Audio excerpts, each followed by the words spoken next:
বান্দার জিকির সমূহ আরশের চতুর্থ দিকে তাহার জিকির করিয়া চক্কর দিতে থাকে। আরামের সময় আল্লাহর জিকির করিলে বিপদের সময় আল্লাহ তাআলা তাহাকে স্মরণ করিয়া থাকেন।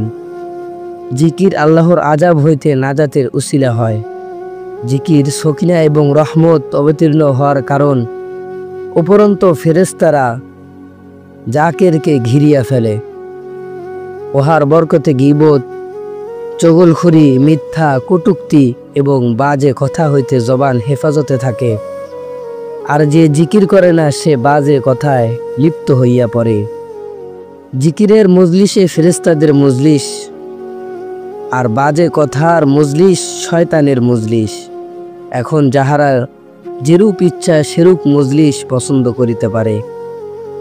জিকিরের দরুন জাকেরও যেমন নেকবখত, তাহার নিকট যে বসে সেও নেকবখত, আর গাফেল নিজে যেমন বদবখত, তাহার নিকট যে বসে সেও বদবখত। জিকির কিয়ামতের দিন অনুতাপ হইতে রক্ষা করিবে, আর যেখানে জিকির হয় না কিয়ামতের দিন ওই মজলিস অনুতাপের কারণ হইবে। জিকিরের সহিত যদি নির্জনে কন্দন করা যায়, তবে কিয়ামতের ভীষণ রৌদ্রতাপে যখন মানুষ দিশাহারা হইয়া যাইবে, তখন সে আরশের নিচে ছায়া পাইবে।